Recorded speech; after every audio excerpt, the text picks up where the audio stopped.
All right, welcome everybody. Very excited to have you at our accessible voting information session today. We do want to make sure folks know that there are accessible resources for folks who both vote in person, either early or on election day, and for folks who want an alternative to voting by mail. There is a special electronic version that is accessible in lieu of voting by mail on a paper ballot. So we're going to walk through both options today. You'll see to my left here is a machine called the AutoMark. This is an assistive marking terminal is the official name, but essentially it's just a machine that helps folks mark a paper ballot, and this is the machine that would be available for in-person sessions, so both during early voting or in person on election day. I'm going to scoot this way because I think I'm interfering with the speaker. Hi, Nancy, great to have you. All right. So I'm going to walk through the AutoMark step by step. Again, this will always be set up during in-person voting sessions. So early voting starts this Saturday, October 19th for the 2024 presidential election. So if you stop by, either you're working or you're voting, you'll see this set up right in the town hall lobby. If you were voting in person on election day, that voting happens at the community center gymnasium. And this AutoMark terminal is set up centrally towards the front of the room, near the information table where you'll see town clerk's office staff and the board of registrars. So centrally located, it will have a privacy shield set up, so that's another way to help identify it, and we also have signage pointing you to it. So the way it works for the AutoMark, if you're voting in person, you still check in normally as if you were voting a paper ballot in a voting booth. So you still go to your correct specific precinct, you check in with the team of election workers, and you are handed a paper ballot. So we have, for demonstration purposes today, the paper ballot for the 2024 presidential election. So it's the same ballot that you'd use either in the voting booth or if you're using the AutoMark terminal. So you check in, you're issued this ballot, and then you would take the ballot with you up to, again, the centrally located AutoMark terminal. After you watch this presentation today, you might feel totally comfortable using the terminal on your own, and you're welcome to do that. We also have election workers who are available to assist you and walk you through step by step. So you can operate it independently or with the help of election workers, however you prefer and are most comfortable. So I'm going to go through step by step. The first thing you'll do as you approach the terminal is take your paper ballot and place it in this tray.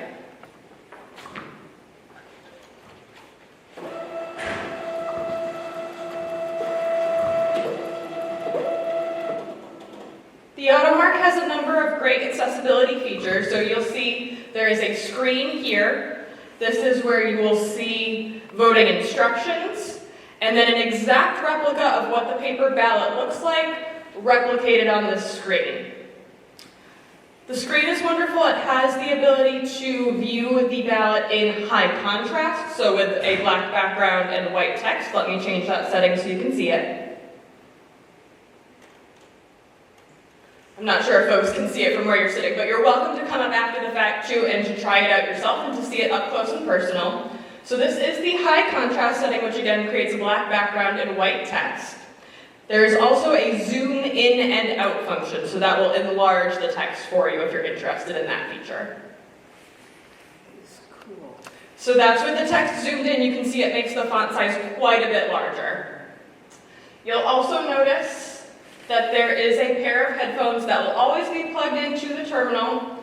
If you put these headphones on, the device will actually read the ballot to you. So it will read the instructions, it will read the races, it will read the candidate names, and everything that's listed with them. So let's say you have the candidates for president and vice president. It will also read their party affiliation. It will read if they're a candidate for re-election, etc.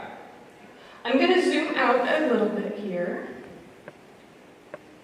And I find it easier to read not in high contrast, so for demonstration purposes, I'm going to turn the high contrast feature off, but it is available and you can use it throughout the full ballot marking process.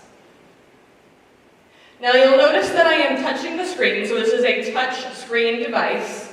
There are also buttons to the left of the screen. So there's a set of arrows, top, bottom, left, and right. In the middle of the arrows is a select button, and then there are buttons over here, basically replicating what you have on the screen. So there's a button that says screen. That will turn the screen off if you were worried about privacy. If someone was walking behind you, that temporarily blacks out the screen. Pressing the button again has the text reappear. There's a repeat button, so again, this is particularly if you're using the headset and you're listening to the instructions, the candidates in the races, you could have select the repeat button, and they would repeat reading that information to you. There we go. There are tempo and volume buttons, so you can adjust the speed that the person is reading to you and the volume of the speaker. Amazing. And these buttons also, I'm sure you can't see from where you are, but they all have Braille indicators on them as well, in addition to the standard text. So I have inserted the ballot here, again for the 2024 presidential election. I'm going to walk you through what it says step by step so you can see the process start to finish. So I have inserted the ballot. At the top it says official ballot, Harwich, Massachusetts, state election 11/5/24. And then it has the full set of instructions. I'm just going to read these briefly, particularly for the folks at home. So it says, the AutoMark Voter Assist Terminal is designed to help you mark your optical scan ballot. Optical scan ballot is just a fancy word for a ballot that is read by a tabulator, which is what all of the ballots are like in Harwich. Touch the next arrow button in the lower right-hand corner of the screen to view the first contest. Touch the name of the candidate or choice to make your selection. If write-ins are allowed, you will be presented with an on-screen keyboard to enter a write-in candidate's name. You may use the back arrow button in the lower left corner of the screen to return to the previous screen. Once you have made your selections, a summary screen will be displayed. From there, you can verify your selections before having your ballot marked. So those are sort of the overarching instructions for the entire process of using the AutoMark. So now let's go ahead and mark the ballot. So I am now pressing the next button, which is in the lower right-hand corner of the screen. You'll see that it's flashing down here. Again, that's just an indicator that that's likely the next button you're going to select. You also have the high contrast button, the option to exit and have your ballot returned to you prior to marking, and the zoom in and out buttons. But I'm going to press next. So now the AutoMark is going to take you race by race. One race will appear on the screen at a time. And again, this is identical to what you see on the paper ballot itself. It's just appearing on the screen and in a slightly larger font with these additional accessibility features. So the first race that appears on this ballot is electors of president and vice president. It indicates that you should vote for one. So there's only one vacancy for this office. We only elect one president and vice president, so it's cluing you into that fact that you can only make one selection. And then it has all of the candidates whose names appear on the ballot, as well as a write-in space. So for the first race, I'm just going to select the first person. And again, touch screen, so I can select anywhere on this line here.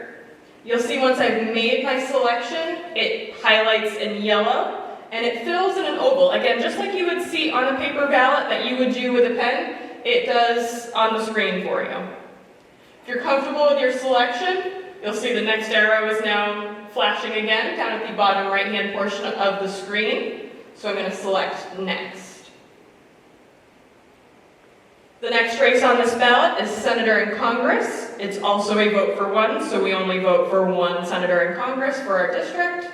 You'll see the candidates, and again, identical to what you would see on the ballot. The candidate's name, their address, their party affiliation, and whether or not they are a candidate for re-election. So I'm going to go ahead and pick the second person this time. I'm just going to go sequentially as we go. We're randomly marking this ballot. So I'm picking the second choice. Again, I am using the touchscreen function, but you can also use the arrows. I'll demonstrate that for the next race. So my selection is highlighted in yellow, and the oval next to the candidate's name is filled in with black, again, similar to how it would look if you were using a pen to mark a paper ballot. I'm confident in my selection, so I'm going to again choose the next arrow at the bottom right portion of the screen. Yes, Nancy? If you hit the wrong one, what do you do? Excellent question, Nancy. So if you hit the wrong one and you're still on this screen, you can just change your selection by tapping your preferred choice. So let's say I prefer to vote for the first candidate. Okay. I just tap and you'll see that it now highlights that selection and fills in the corresponding oval. So you can do that as many times as you would like while you're on this screen. Emily, Yes. if you're using the headphones, would it then confirm verbally who you selected? That's an excellent question. Let's try it out. I was just curious. I'm thinking for the visually. Yes. Sorry, I'm listening to it. It's a little difficult to talk and listen at the same time. All right. So we're in representative in Congress for the 9th District. Again, this is a vote for 1. All right, so it has finished reading the instructions and the candidate names, so now I'm going to make my selection.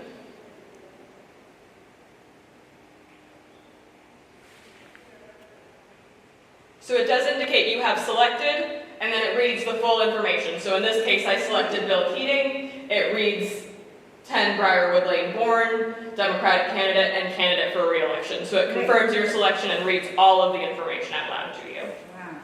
Excellent question, thank you. And then it lets you know that you've made your selection and to select the next arrow. So I'll do that.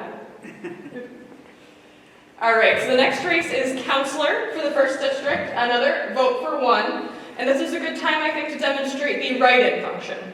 So let's say I want to indicate a write-in candidate for the councillor race. There is a write-in selection, so I'm going to tap write-in. And then you'll see that a keyboard appears. Something to note about this keyboard is that it goes in alphabetical order. It is not a standard QWERTY keyboard that you're accustomed to seeing on a computer or even on your laptop or smartphone devices. So it goes A, B, C, D, E, F, G. The other idiosyncrasy I like to point out for folks in this selection is that if you're using the buttons as opposed to the touch screen, to toggle across the letters, you use the up and down arrow. So even though I'm moving horizontally across, you move horizontally across using the up and down arrows. If I were to use the left or right, it takes me out of this screen. So it moves either back a screen or forward a screen. So if I want to stay in this screen and I am using the button feature instead of the touch screen feature, we're using these up and down arrows. Would you show us? Yes, absolutely. So it starts with the letter A, and then you just keep pressing the up or down arrows to move backwards or forwards through the alphabet. So I usually use the word test as my sample, so let's see how quickly I can get to the letter T. So again, I'm just pressing the arrow all the way down. Use the bottom one to go forward. Yes, the bottom goes forward and the up arrow goes in the opposite direction. It's sort of weird. It should be the other way. It does feel a little not particularly intuitive, so I do like to point that out for folks because if you were just using the left and right arrows, you might get frustrated fairly quickly. So I made it to the letter T, that's the first letter I want to type, so now I'm going to choose the select button. Yes? Is the headphone saying the letters as you scroll through them? It's an excellent question. I'm going to try and keep these on and see how well I can answer Do questions. like one ear. Yeah.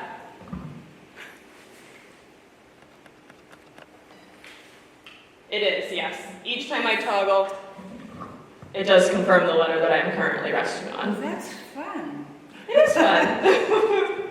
So I've typed my T, so now I want to go to the letter E again because I'm typing the word test. So now I'm using the up arrow because I'm going back towards the beginning of the alphabet. I've made it to E, I'm pressing select.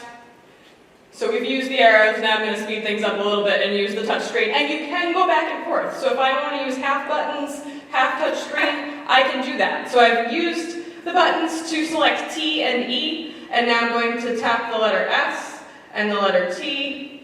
I have the word test, that's what I want to write in for the Councilor 1st District race. And now I'm going to select OK. So the way the screen is laid out, again, for folks who maybe aren't up close and personal, the top part is where the name or word that you're entering in as your write-in will appear as you type it. Beneath that is the alphabet, again, in A, B, C, D, E order, not the standard QWERTY keyboard. And then the two bottommost buttons, on the left-hand side, one says cancel write-in. So if you thought you wanted to write in a name for this race and then you decided, actually I'd prefer to select one of the candidates, or maybe I want to leave this race entirely blank, you could go with the cancel write-in option. If you are alternatively confident with the name that you have typed in, you can select OK. So that's what I'm going to do. I'm confident in the word test that I have written in for the Councilor 1st District race.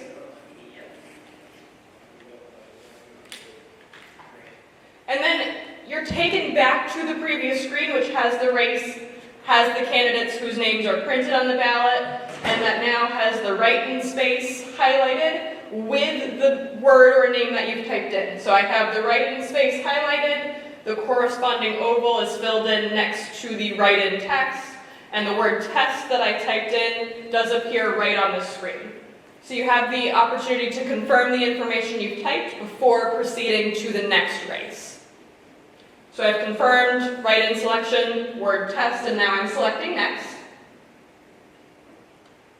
And I should have mentioned those buttons I referenced as being at the bottom, the back button, the zoom in and out button, the return ballot button, the high contrast button, and the next button are all stationary and they are always on the screen. So you always have that option, no matter what screen, candidate, race you are currently filling in, those options are always available to you. So when I mention that I'm pressing next, it's always in that lower right-hand corner and it's taking me to the next screen. All right, so the next race that appears on the ballot is Senator in General Court for the Cape and Islands District. This is another vote for one. There are 3 candidates' names on the ballot and 1 write-in space. So keeping with my practice of selecting randomly, I'm just going to pick the 3rd candidate in this case.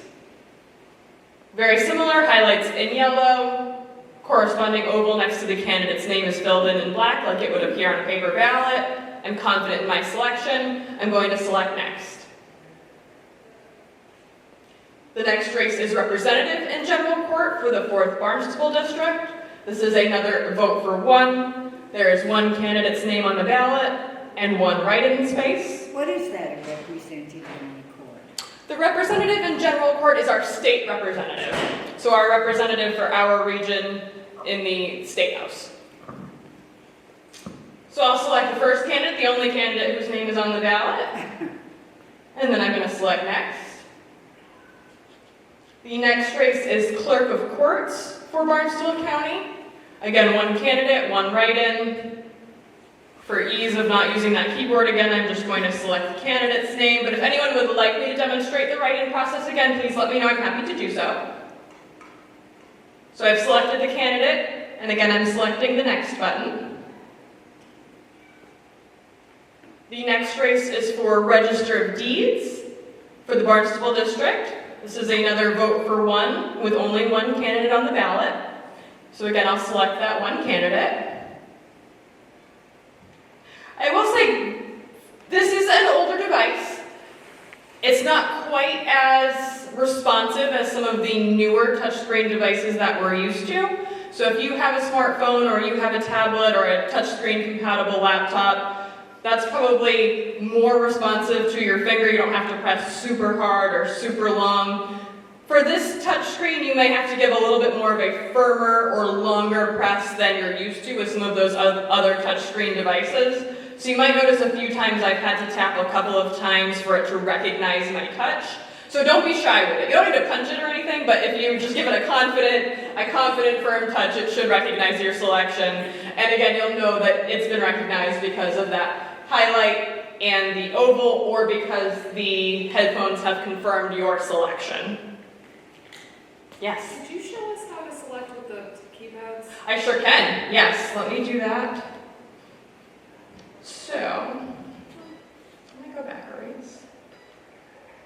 All right, so we're on the same race, Register of Deeds. So to get to the candidate selections, you're going to use the up and down arrows. So you'll see the option is highlighted in yellow, and to make the actual selection, you press the select button, and that's when the corresponding oval will fill in. So as you're toggling, you can see which candidate you are toggled onto with the arrows based on that yellow highlight.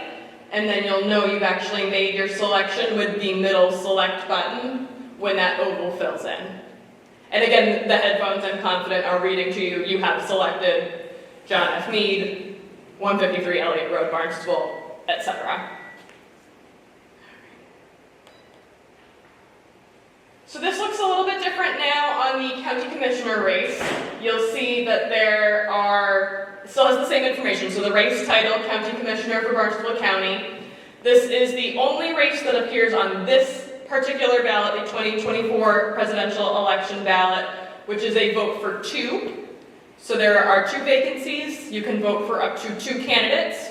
You're not required to vote for 2, so you could vote for only 1 candidate, or you could vote for 0 candidates, but you can make up to 2 selections. Immediately beneath the race title, the district, and the text that says vote for not more than 2, you'll see these arrows. There are up arrows at the top of the screen, and then flashing downward facing arrows towards the bottom of the screen, immediately above your back and next buttons. That's your indication that there is more text associated with this race than can fit on the screen. So you need to do some scrolling to be able to see all of your selection options. So in this case, we have County Commissioner, Barnstable County, vote for not more than 2. There are 4 candidates whose names are printed on the ballot and 2 write-in spaces. But to be able to see your full range of selections, you do have to use these arrows. Touchscreen works the same way. So if I want to scroll down, I'm going to tap on this bar that has the downward facing arrows. And the word more is actually printed right in the center of that bar. So I'm going to tap anywhere along this bar here with the downward facing arrows. There's not that much more here, that's pretty much it, but it took you down so that you could see the full second write-in box. When we get to the questions, you'll see that there's more scrolling to be done. But that's just your way to see there's more than fits neatly on the screen based on the zoom function that you have selected. So you should go up, you can return up using the upward facing arrow row, and down using the downward facing arrow row. So again, this is a vote for not more than 2, so I'm just going to select 2 of our candidates. So both of those now have the corresponding oval filled in, and I'm going to select next. The last race that appears on this particular ballot is the Barnstable Assembly delegate for the town of Harwich. This is a vote for 1. And there's 1 candidate's name who appears on the ballot. So I'm going to select that candidate. And then I'm going to select next.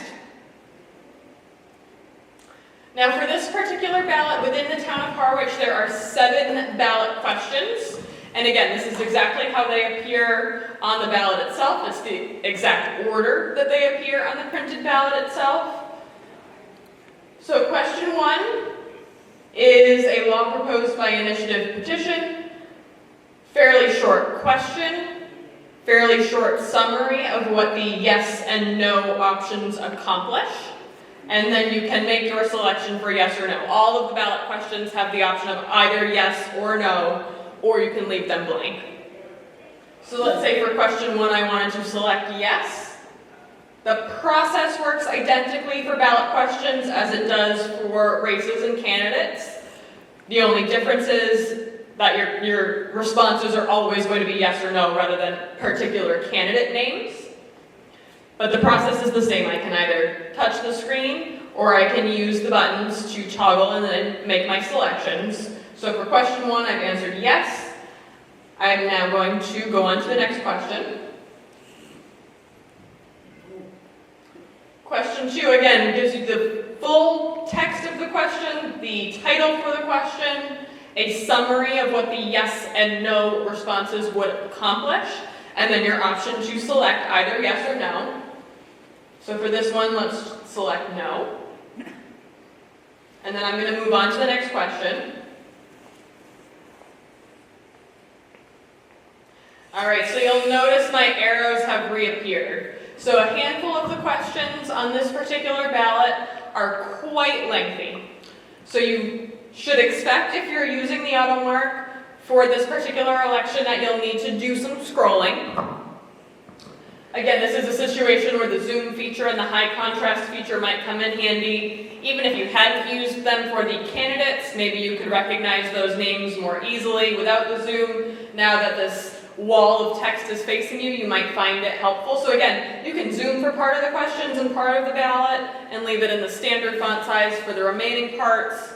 The headset will read you the full text of the question and the full summary of what the yes or no options mean.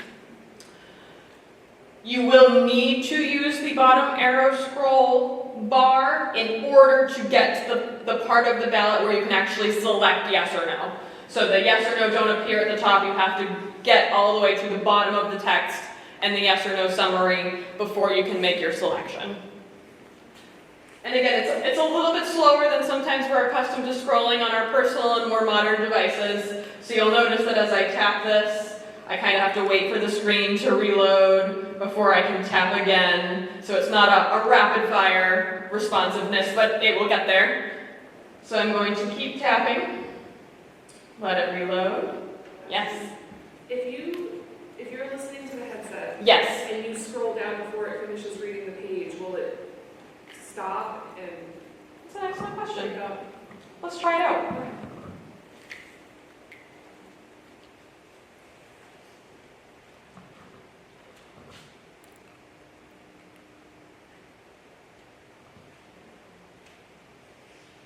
So I am currently listening to the reading of the ballot question text, and I am simultaneously selecting the arrows. Selecting the arrows is not changing what the reader is telling me, so it's just reading the full ballot question text in the order that it appears, the way that it is written. Toggling the arrows upwards or downwards doesn't skip ahead or skip back in terms of the reading. Excellent question. And it's not scrolling a full page, right? Is it just a... So it is not scrolling a full page, it's just skipping a few lines of text ahead at a time. Okay. Which is why, again, it takes a little bit of time to get down to the area where you can actually make your selection. But you don't have to worry that you're going to miss large chunks of text as you sort of slowly scroll up or down.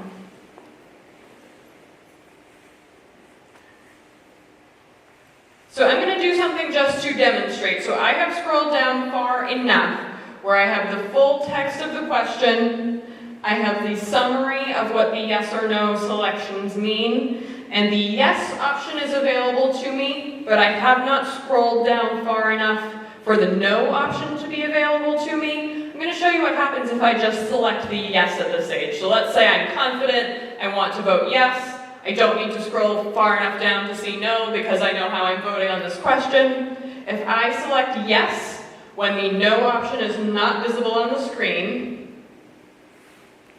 and then I select next to proceed to the next question, let me try that again. The last time I did that when I was preparing and testing the equipment, a message appeared saying you haven't scrolled all the way to the bottom as an indicator that you might want to continue scrolling before making a selection. I'm going to try that again, see if it happens.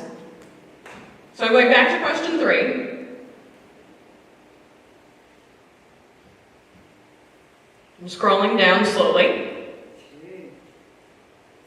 My selection yes is still highlighted because I did select that answer.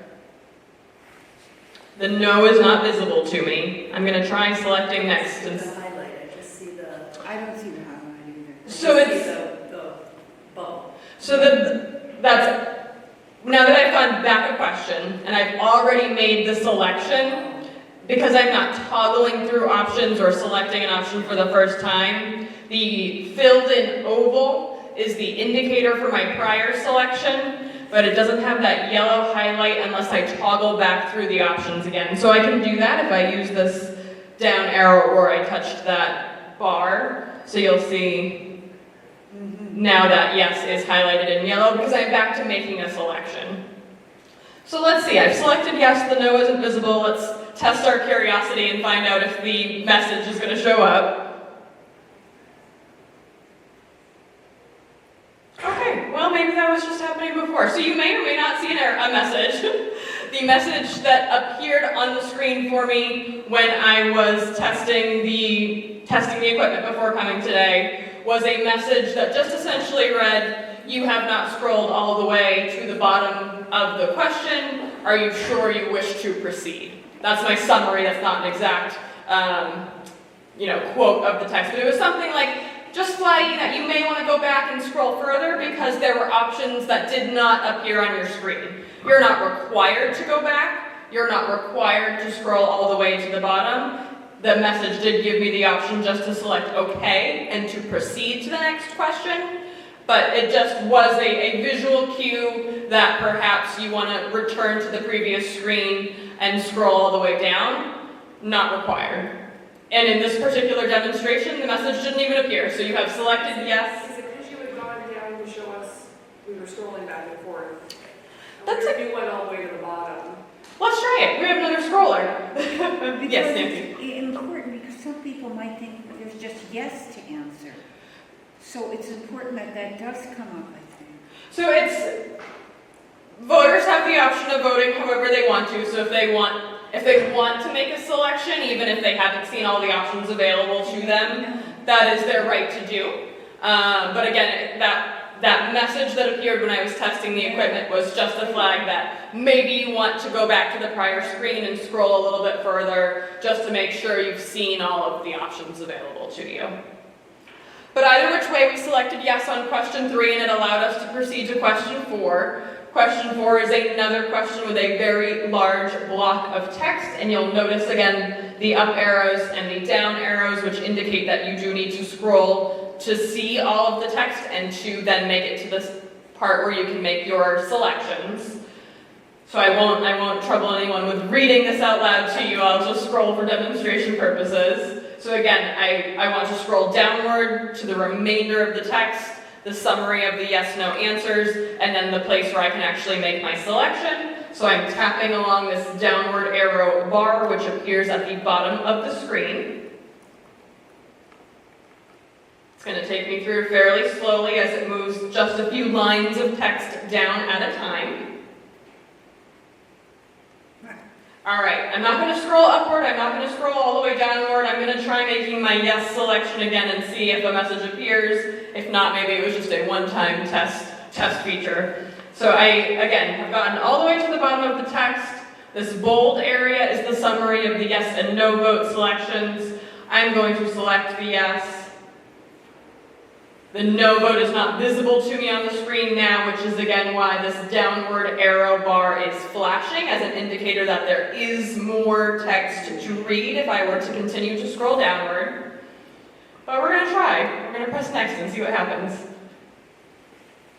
Aha! The message appeared.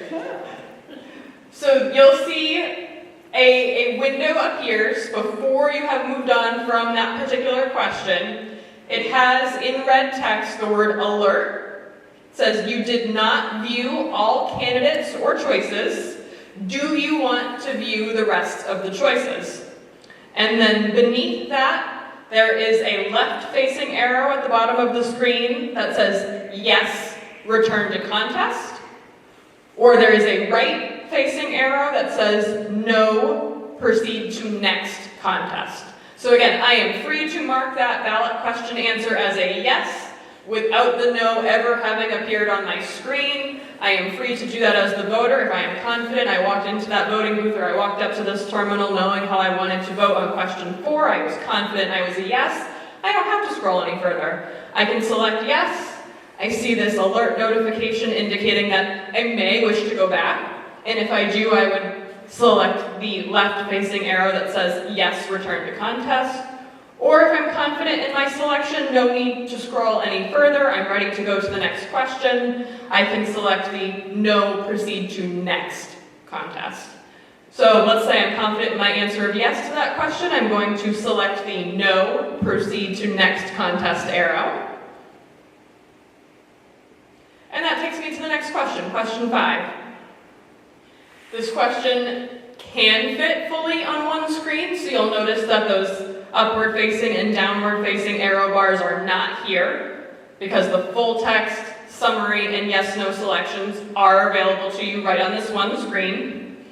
So in this case, let's say I want to vote no on question 5. I'll select no. I'll use the arrows for this demonstration. So again, I'm going to use the downward arrow to toggle between the response options. So as I press the down arrow for the first time, the yes option highlights in yellow, but no oval is filled in until I use the select button, which again is located centrally in the middle of the up, down, left, and right arrows. So let's say I want to vote no. I'm going to press the down arrow again to toggle to the no option. And now that I'm ready to select no, I'm going to press the select button. And by pressing the select button, the oval fills in, and we're ready to proceed to the next question. So instead of pressing the next button on the screen, I'm going to use the buttons for that as well. And again, to move forward to the next screen, we're pressing the right arrow. And if you were looking up close and personal at this arrow, it has the word forward right above it, and again, also the Braille right beneath it. Question 6, another shorter one. No need to scroll up or down. The text and the selections appear on the screen. So let's select yes for this one. I'm going to use the forward next button to proceed to our last question. Question 7. Another one where the text and the selections fit neatly on one page, no need to scroll. And for the sake of example, I'm going to leave this one blank and show you what appears. So let's say I've made no selection. Again, voters are free to leave any question or any race blank. That is something you are fully legally allowed to do when marking your ballot.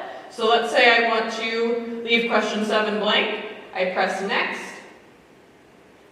You're going to get another alert. And again, this is just cueing you into the fact that you may want to go back and make a different option. You are not required to. So in this case where I have left the question blank, the alert that appears on the screen reads, under vote, you have selected fewer than the number of candidates or questions you are permitted to select for this contest. You can return to the contest to vote for additional candidates or choices, or you can confirm your desire to undervote by continuing to the next contest. So again, this is just alerting you that you didn't select as many choices as you're legally allowed to. You may wish to return to that question and make additional selections, or you may have marked your ballot exactly as you wish to, and you can proceed. So let's say I really did intend to leave question 7 blank. I don't wish to make any selection for that question. I am going to continue to the next contest. So similar to our last alert, the text of the alert appears centrally on the screen, and beneath the alert of the text, there is a left-facing arrow that says return to contest, and a right-facing arrow that says continue to the next contest. So if I wanted to go back and make an additional selection, I would select that left arrow that says return to contest. But if I'm confident in the selection I have made, I will touch on the right arrow, which says continue to next contest. So let's say I'm confident in my selection, or my lack thereof in this case. I'm going to continue to next contest. Now, ballot question 7 was the last thing on this ballot. So now you're presented with something that says summary of selections. So the text at the top, let me read it to you, it's brief. It says summary of selections. Your selections for each contest are indicated below. To change your selections, touch the box representing that contest. To confirm your selections and mark your ballot, touch next at the bottom of the screen.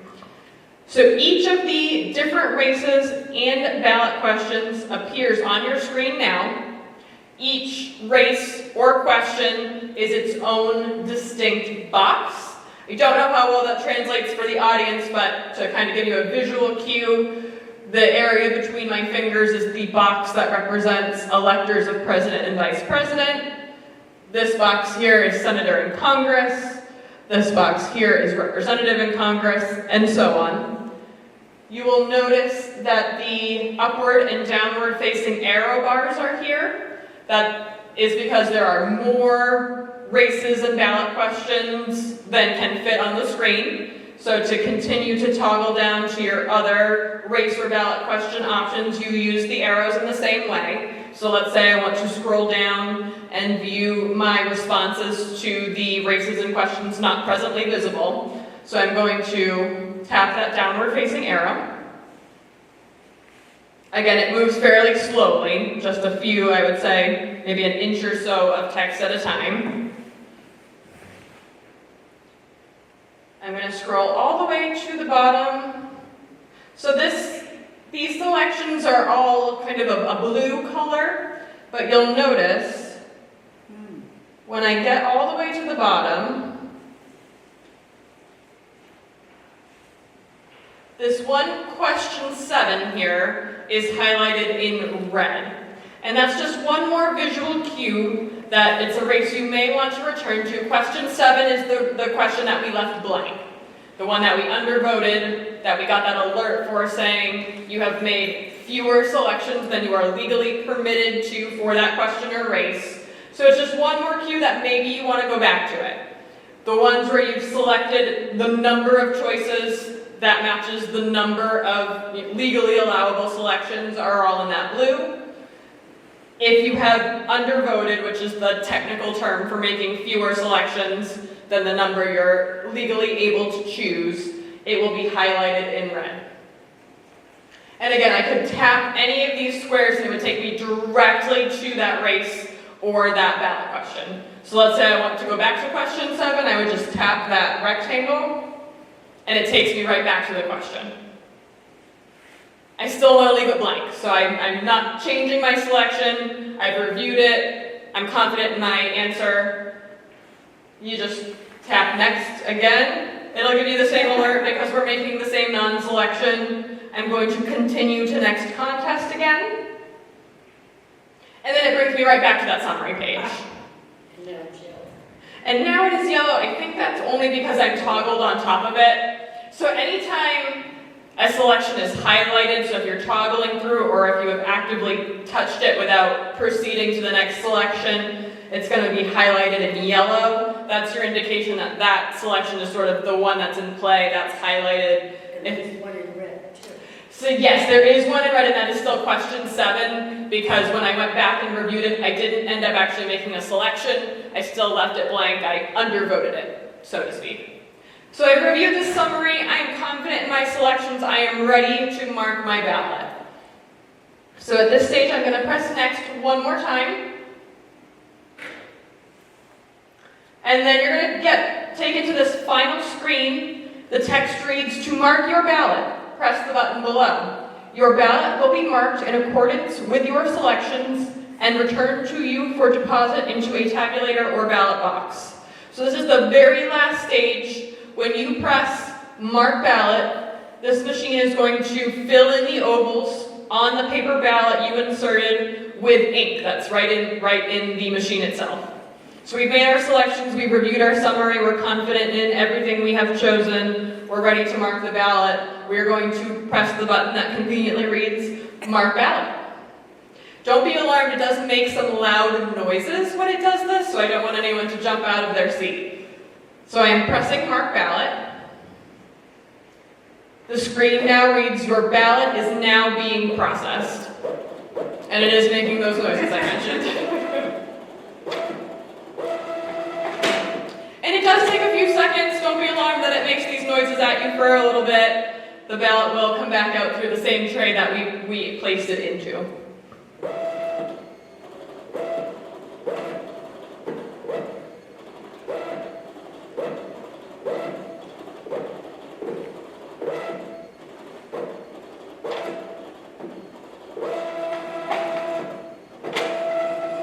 We're all on the edge of our seats.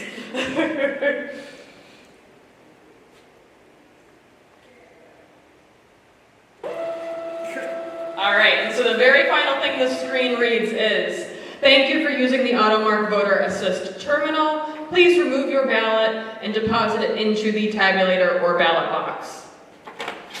So I am pulling out my ballot.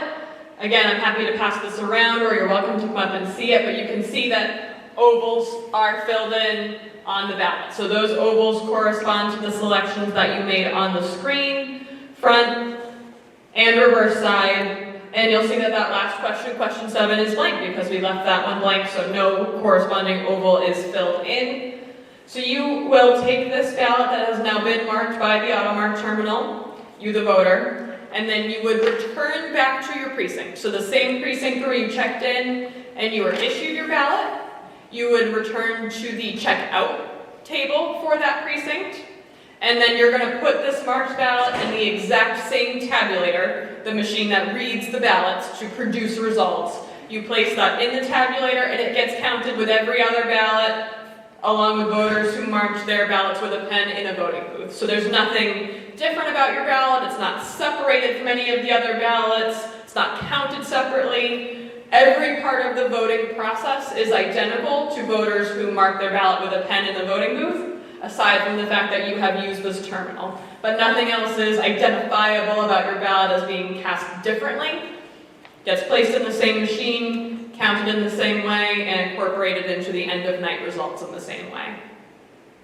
Any questions on the AutoMark? So on the write-ins, Yes. you type it in, so if you don't type anything in, it won't fill in the oval there, so you don't have that.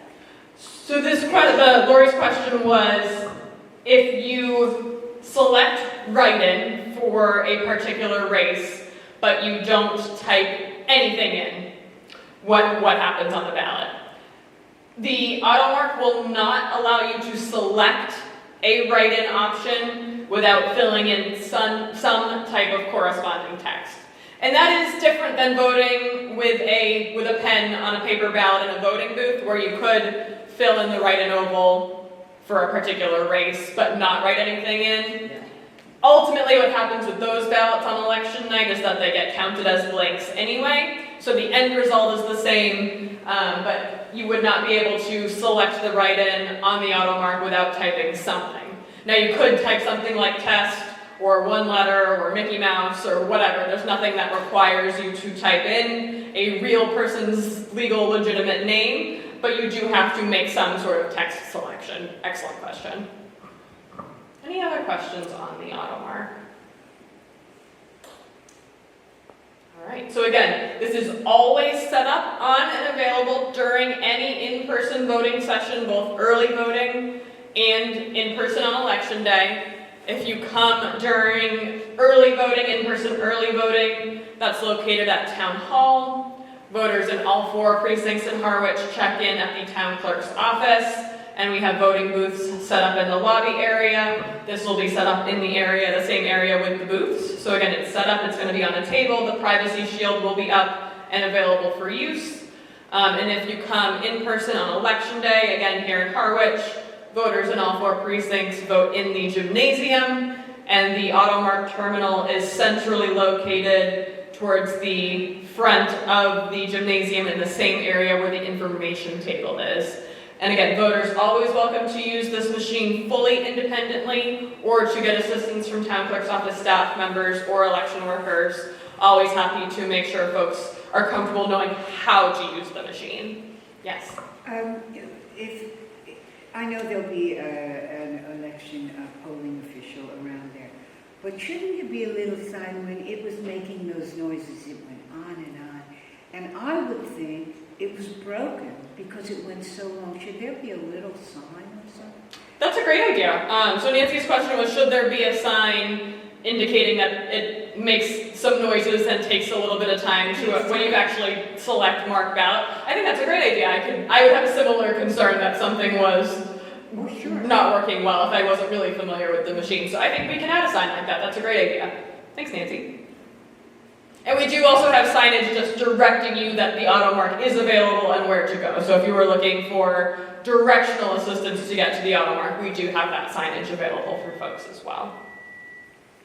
And the AutoMark is something, again, that is designed to allow all voters to independently and privately cast their ballot, but you don't have to have any kind of disability to use the AutoMark. So if you are just interested in trying it out, You don't have to have a disability, you don't have to indicate that you have a disability. You are welcome to just use the machine. So it is available for all voters, regardless of particular need. If you just have an interest, you're welcome to do it, but it's certainly available for folks who need it as well. All right. I'm going to leave the auto mark set up and certainly give folks the chance to try it out before you leave for the day. I did also want to briefly walk you through the process of what is called accessible vote by mail. So in Massachusetts, since 2022, state law passed called the Votes Act, which made vote by mail available to all voters for state and federal elections without voters needing to meet any qualifying criteria. So before the change in the law, voters could vote by mail if they were going to be away from town on election day, if they had a religious reason that prevented them from voting at their polling location, or if they had some kind of physical disability that made voting at their polling location difficult. This change in the law in 2022 did away with those qualifying criteria. So now any voter can vote by mail in state and federal elections, just if they choose to, if they have a preference to vote by mail.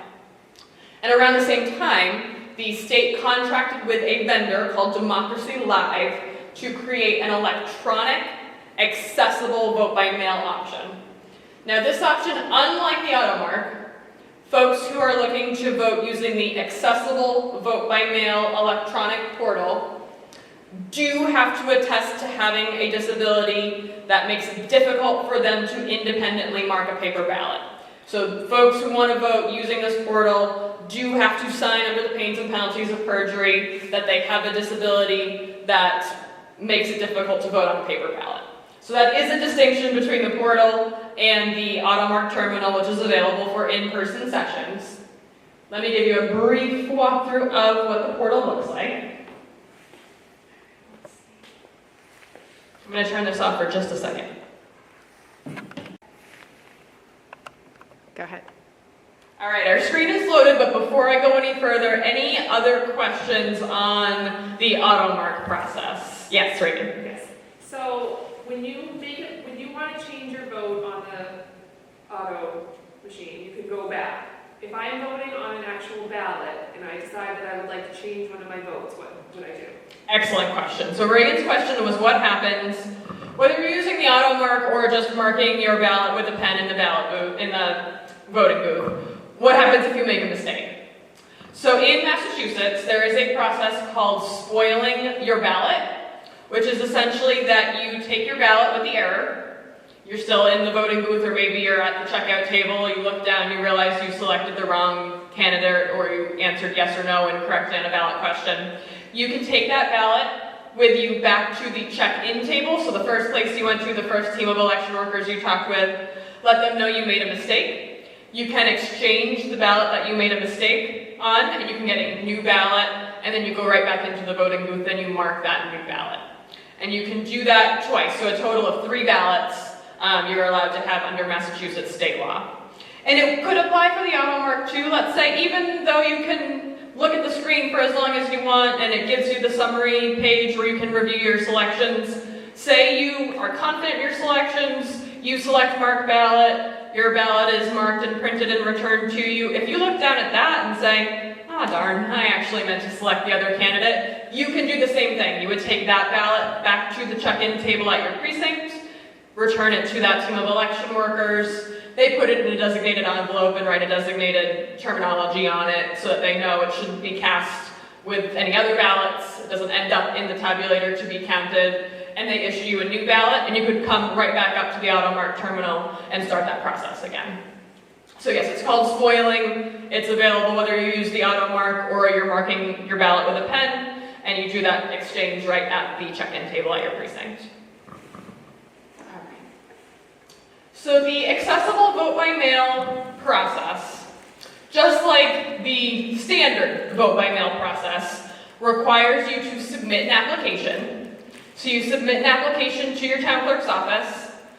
If you want to use the accessible portal and you qualify to use the accessible portal, you want to make sure you select that option on your application so we know that this is the version you're looking to use rather than being mailed a paper ballot.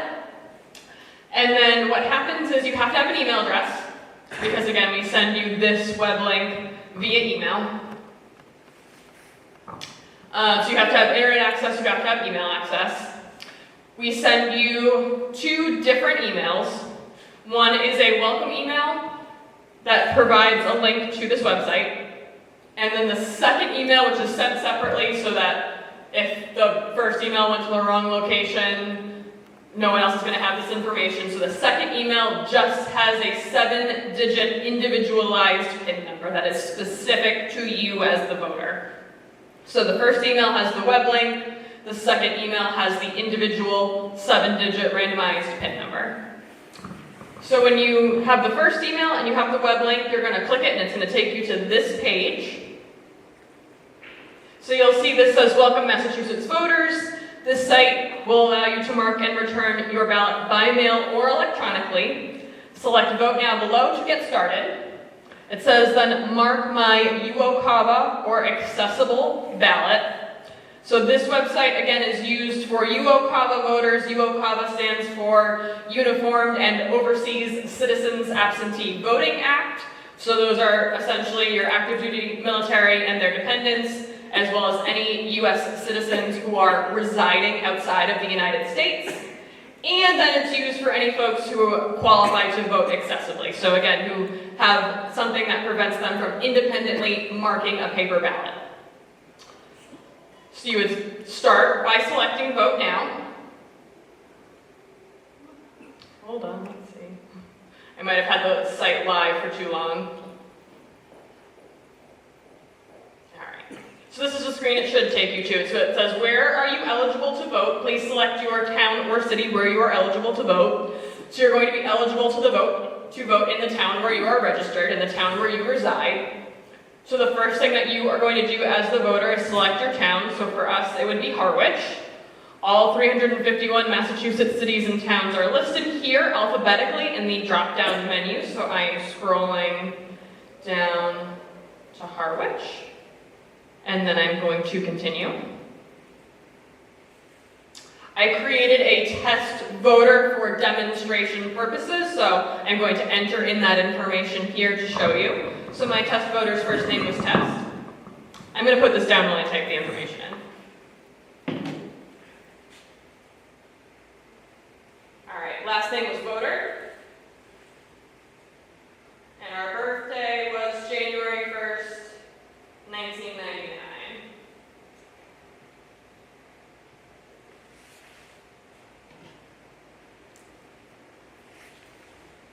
So I've entered in that screening information, first name, last name, date of birth. You, of course, will know that information about yourself.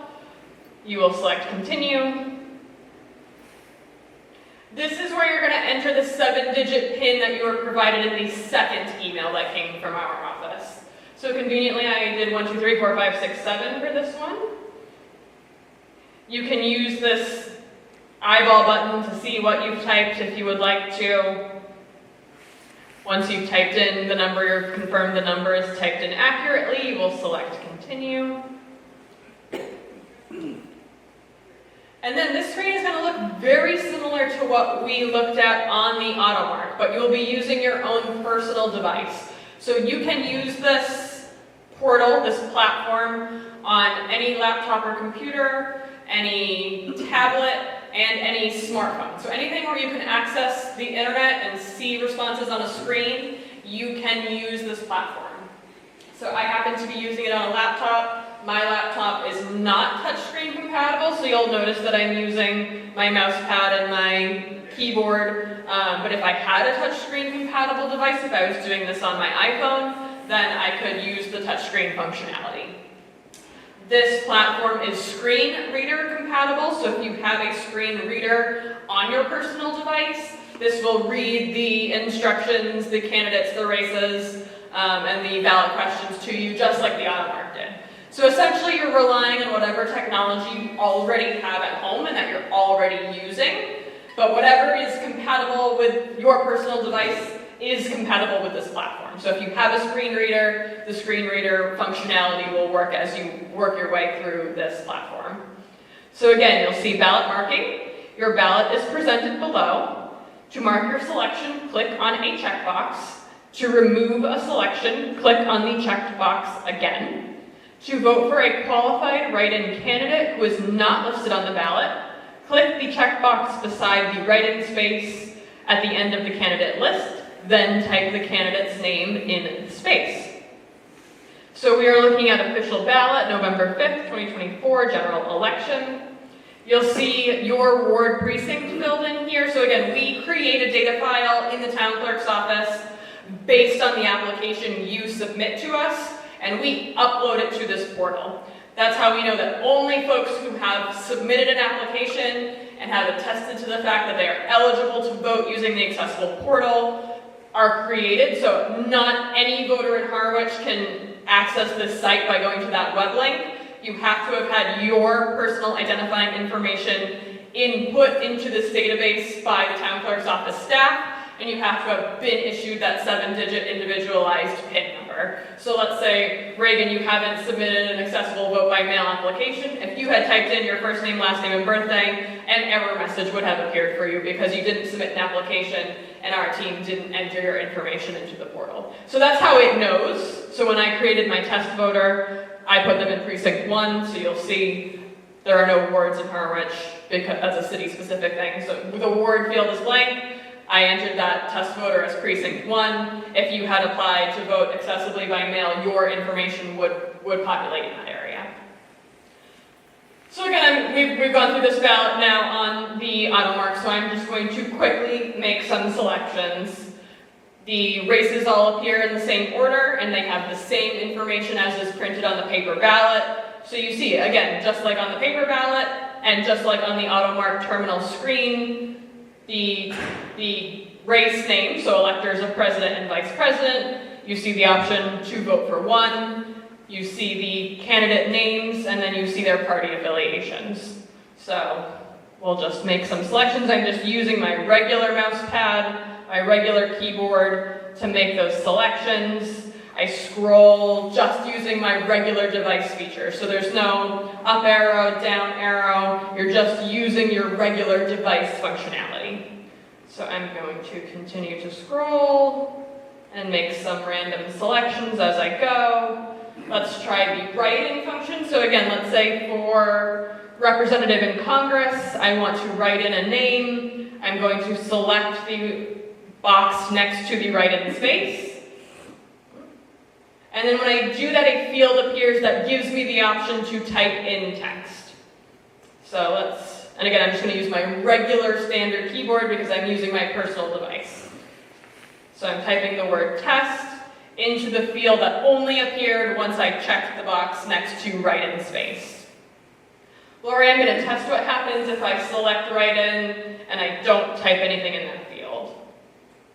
Okay, so this is more akin to marking a paper ballot with a pen, where I can fill in the write-in oval, so to speak. I can check that box without actually entering any name or any text. So I can check the write-in space box, and then I can leave that text field blank, and it still allows me to have made that selection for the write-in space for that race, even though I didn't actually put anyone's name into the field.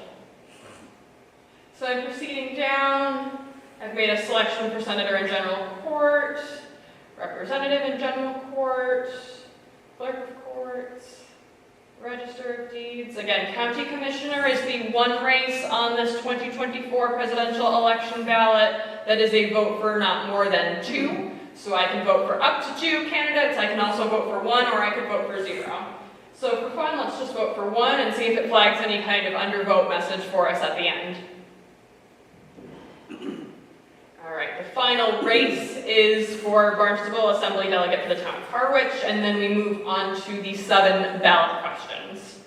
So again, same questions, same order, same layout. We'll have the question, the text, and then the summary of what the yes and no responses would indicate, and then your option to choose either yes or no.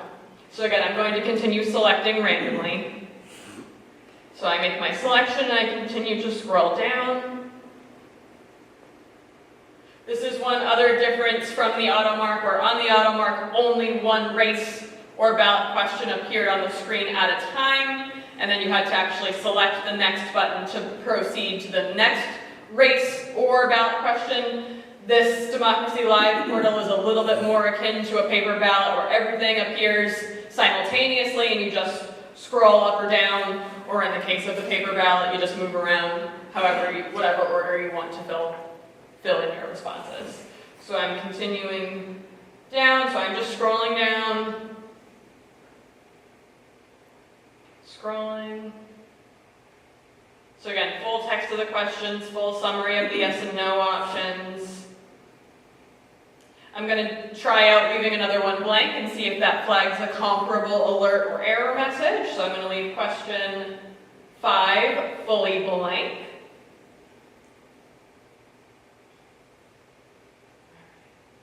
So I have made all of my arbitrary selections. Again, I've made all of my selections, but I can continue to scroll up and down on this ballot for as long as I want.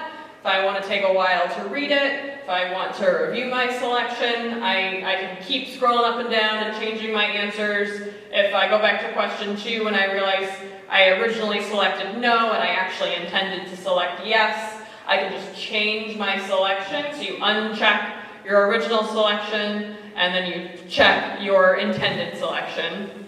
It did allow you to click both. Let me see, so let me try to select yes and no. Oh, it comes up with a warning. So a warning message appears, again it's in red text, it has that red exclamation point, it says warning, you have selected more options than permitted, you will need to deselect an option to continue. So it won't let you actually proceed when you've selected more options than you're legally permitted to. So let's say I want to vote yes on this question, I will unselect no, and that error message goes away because I have corrected the error.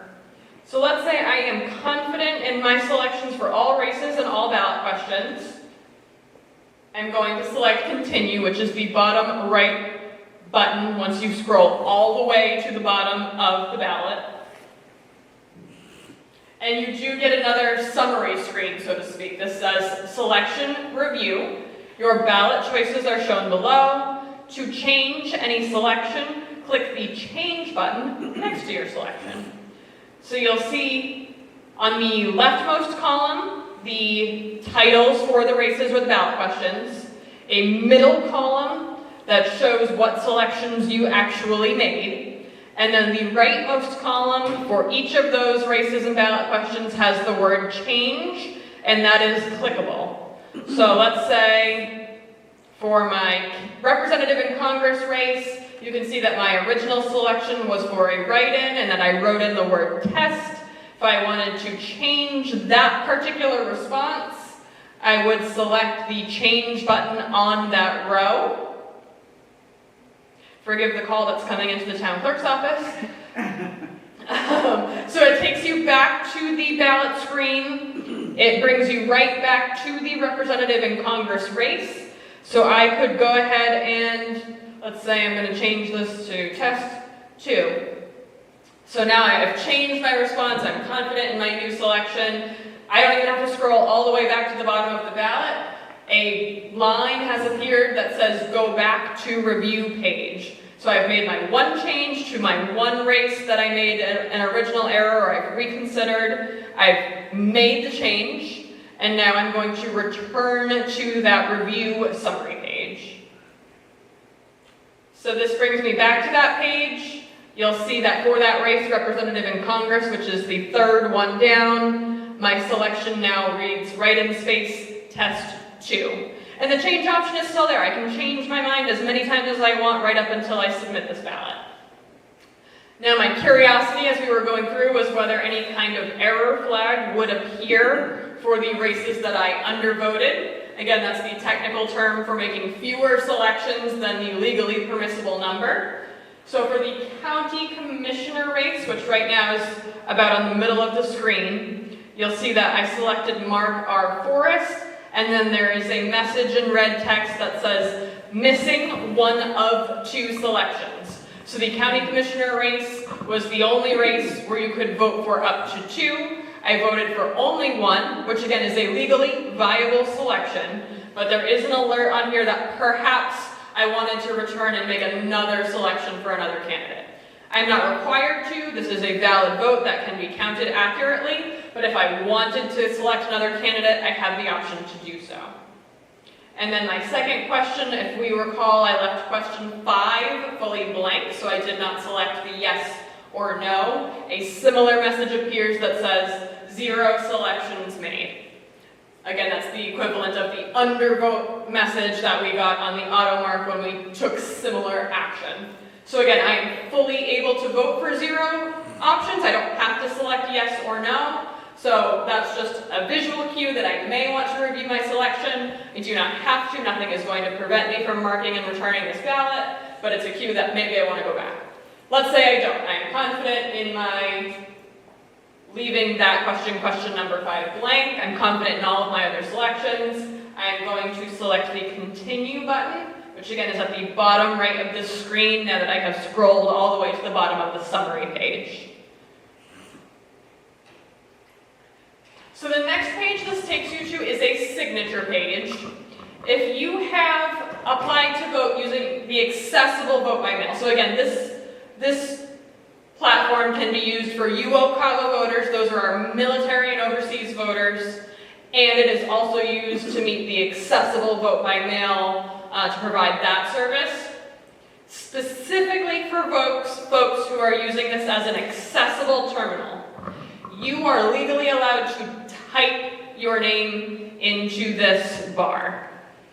Everyone else, so all of the UOCAVA voters, they are required to still provide some sort of handwritten signature. So they can do that with a stylus or with a finger or what have you, but they have to still handwrite a signature. We're required to have that signature on file to accept their ballot materials.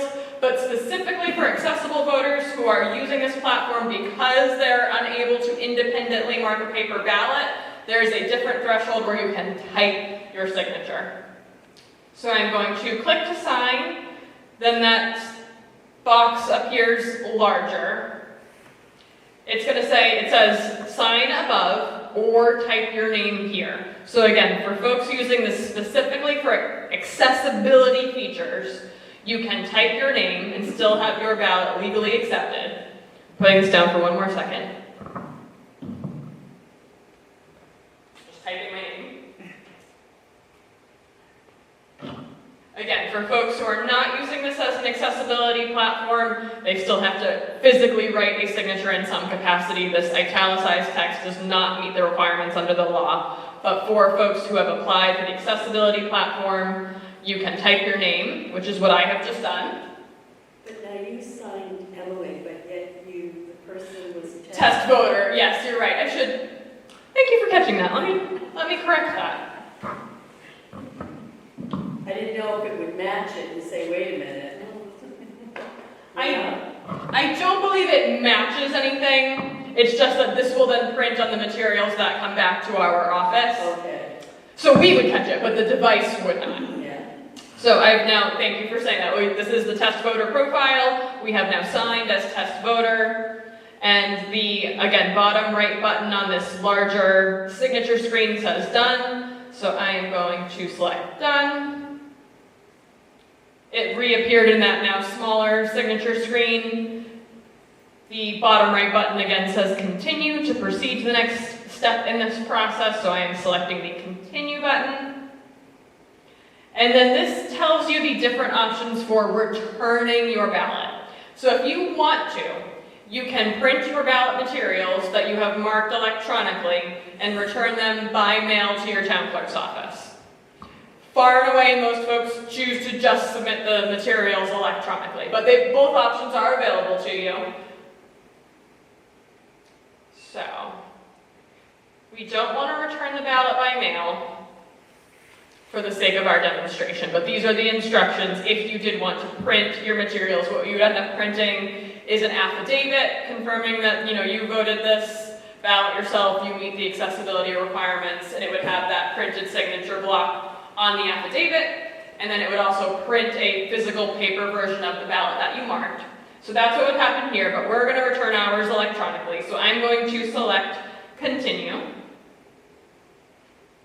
And this is where it's asking me, how do I want to return my ballot? Do I want to do the electronic return, or do I want to print and return the ballot? Now, far away, most folks, if they're voting electronically, are returning their materials electronically. So I'm going to select the electronic return button. So the next page reads electronic return. You are about to return your ballot submission electronically. Please complete the following steps to complete your ballot package submission. So step 1 of 3 reads verify package. Click on the button below to view your submission package. Verify your information is correct. And then there is a clickable button that says view package. So that's the first thing that we're going to do. So this is the affidavit that appears on your screen, which again is saying you're registered and eligible to vote using this platform, and you've signed below. It has your information, your registered voter, your address where you're registered to vote, the date that you have completed this process, and then your signature or the typed signature, again, if you're voting accessibly. So let's say I can firmly attest to all of the statements on this affidavit, and the personal identifying information is correct. At the bottommost part of that screen says close preview. So I have viewed and verified that package. Step 2 of 3 is to verify your ballot. And again, it says click on the button below to verify your ballot is marked as intended. And then there is a button that says view ballot. So I'm going to select that button.